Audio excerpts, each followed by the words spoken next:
Fargo Famous. I'm Conrad Fargo. We are here with Jessica Kydd, the High Priestess of Hype from Beautiful Intuition.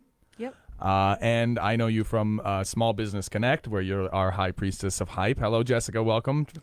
Hello. Thank you so much for having me. I'm excited to be here.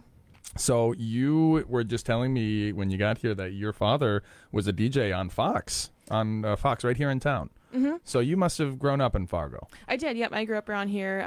My parents don't live here anymore, but I still do. I love it here. Okay. Well, they left. When did they go? They did. I think it was about 5 years ago or so. My dad moved down to Arizona, which I can't blame him, but. And he was, so would your father also have been Fargo famous though? I mean, would I recognize his voice if I listened to the Fox every morning? It was, I can't remember exactly how long ago it was, but it was definitely like the mid-2000s for like several years. He worked for the Fox, so there was other country stations he worked for that aren't around anymore, but Kydd Ballou was his name, if anybody recognizes that name. Kydd Ballou. Mm-hmm. Well, and that's because that was your maiden name. We were talking about that as well. You had a teacher. Do you remember the teacher's name that she used to sing Bare Necessities to you? Yep. It was Nelson. She's not at the West Fargo High School anymore, but she is still teaching. But yeah, she used to sing Bare Necessities to me instead of calling my name for assignments. And you were saying that you liked her. So I did, yeah. So not everybody could get away with it, but she could. Okay. And now you have not had a job for over a year now. Is that correct? Mm-hmm. Yeah, just my business. Yeah. That's my cutesy way of saying I always tell people I haven't had a job for 12 years.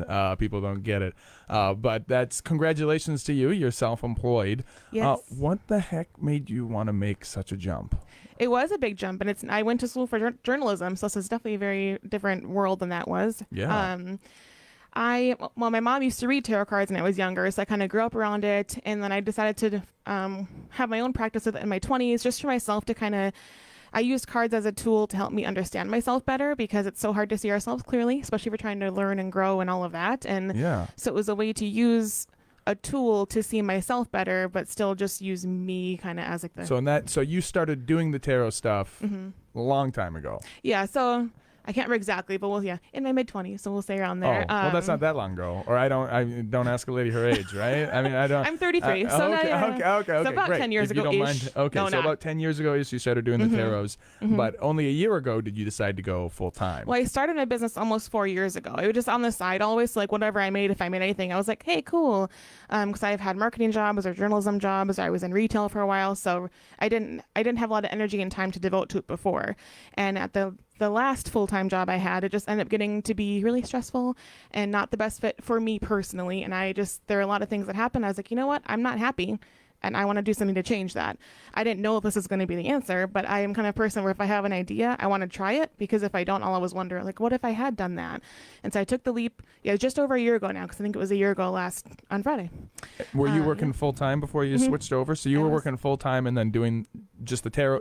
Was it only tarot cards? Or? It started off just being tarot, and I still do that because I love it. Yeah. I kind of expanded. I do intuitive coaching now, and I do classes we can talk about more later too. Wow. But I kind of just add things whenever I get the idea, like I said, to try different things and add in other things. And absolutely. At my last job, I just was so tired from all the things I was doing at my job that I couldn't devote a lot of time to my business. And so I miss doing it because it lights me up personally so much, and I love helping people. And so I was like, you know what? We're going to just try it and see. And it didn't make a lot of logical sense because I didn't have that much saved up and I didn't have like X number of clients each month, but I was like, I knew I had to make a change, so I made it.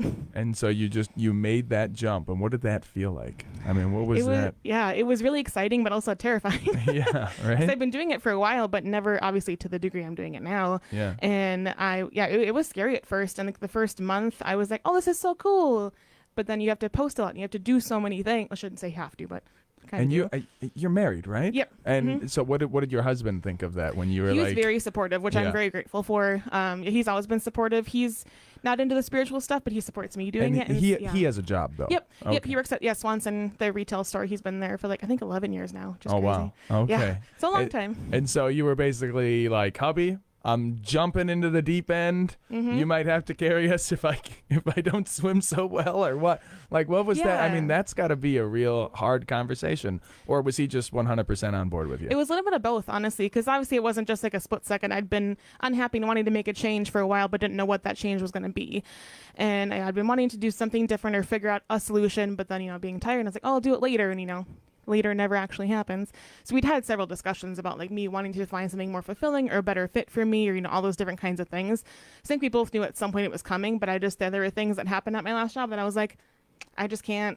I'm a very person that's really focused on like authenticity and integrity, and that's not always the case at different places that you end up working. Yeah. And so he knew I'd been really unhappy, and so he's like, okay, he's like, we're gonna find a way to make it work. We'll figure out like if I have to get a second job, if you have to do this, like we'll find a way, because he wanted me to be happy, which I was really grateful for. And it's been a really hard year because it hasn't. I didn't go from like 0 to 1 million clients right away, of course, but so it's been a really challenging year. But I'm really, really grateful for him and his being such a strong support system, and like with all the highs and all the lows that come along with it, I'm very, very grateful. And he's been nothing but supportive, which I'm amazed with. And just building that clientele basis, just one brick at a time, just one person at a time, as they all find out what an amazing. I think your title for yourself is Intuitive Bad. We can't say with the A, but Intuitive Bad A. And you do a lot of cursing. I do.